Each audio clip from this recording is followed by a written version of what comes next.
Good morning, John's Memorial. We're the Almond-Pope family and we're back again for Children's Chapel. I'm Eliza. I'm Maria. And I'm Amelia.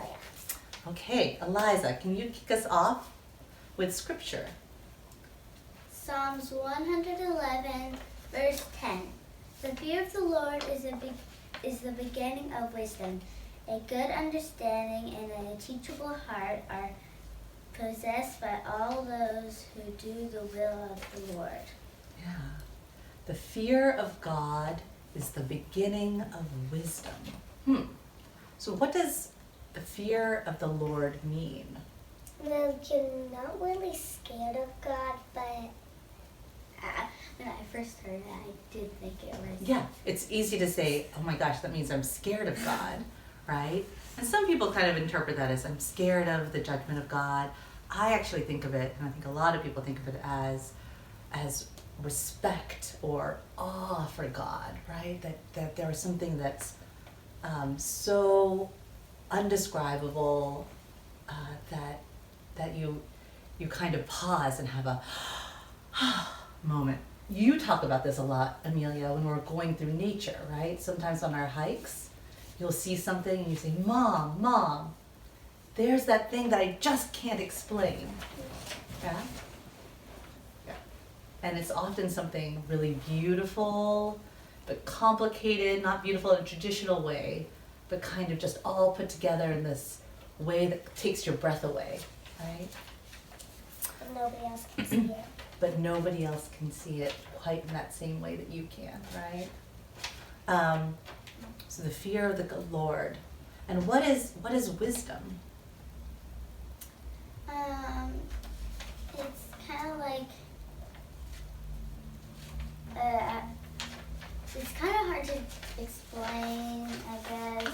Well, let me ask you this. Is a know-it-all wise?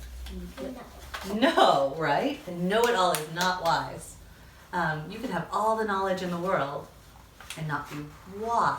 So does that give you an idea of what wisdom might be? What do you think? Making smart decisions, maybe? Maybe making smart decisions, right? You, Eliza, often describe your teacher, Ms. Deborah, who you had for years and years, as somebody who's very wise. And why do you think you describe her as wise? She has a lot of experience teaching, so she knows how to handle it well. Yeah. Do it well. Maybe she understands sort of the ultimate value, right, of knowledge, kind of the why we learn She things. also knows, like, that kids need a little recess to let their minds rest or just. Yeah, she energy again, out. she sort of knows kind of all the pieces that go into learning, not just learning facts, but all the different pieces that you're learning. To actually understand. Yeah. One of the things in your Psalms is that it talks about the teachable heart, right? And that there's this importance of asking questions, of continuing to learn, of being open to change, right? That's super important. And know-it-alls don't have teachable hearts, right? They're just like, I know everything, I don't need to learn. Yeah. In fact, in 1 Timothy 6:4, they warn about those who disagree and are proud of their knowledge and just want to argue over words just to cause problems, just to cause arguments. And that's just not what we do. We kind of learn. That's mean. Yeah, it's mean, right? Over this last year, right, we've had a lot of questions about what's a fact and what is truth or what's not. And we've been learning specifically a lot about COVID, right? And some of the things that we've learned about COVID have kind of evolved or changed as we've learned more. And it's super, super important that we allow ourselves to keep asking questions and have things change over time, right? Have our knowledge, those facts actually do change, right? You were talking about Pluto, right? Yeah. And this is in one of the books I read about Albert Austin, one of my favorite chapter book authors.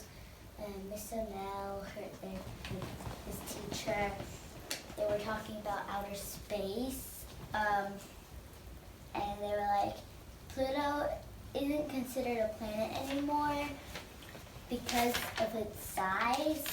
Because if Pluto was considered a planet, then a lot of other things bigger than Pluto and the same size as Pluto would have to be considered a planet too, and they don't want that many planets in our solar system, I guess. But they just thought if Pluto was considered a planet, all these other planets, it wouldn't be fair to all those other planets to just. Yeah. So again, sometimes the knowledge that we have changes, and we have to be open to that. Pluto used to be considered a planet, and now it's not, right? Amelia, you have a verse about this.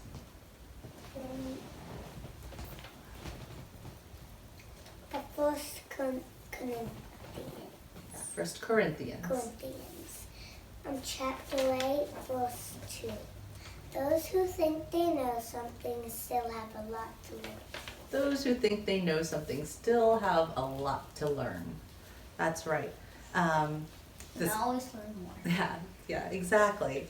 And this is what this chapter was about: meat, and whether people should eat meat or shouldn't eat meat. And ultimately, Paul, who was writing to the Corinthians, said, you can eat meat or you can't eat meat.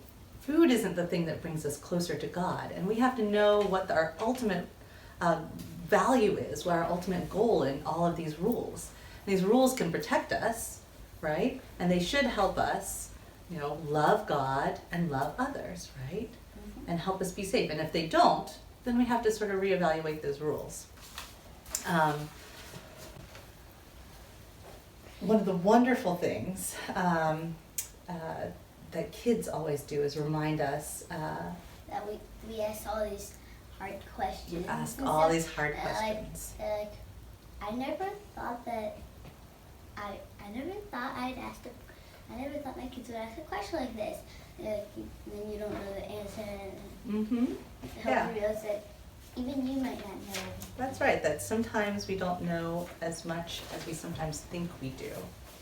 May you want to read your second verse? The First Corinthians,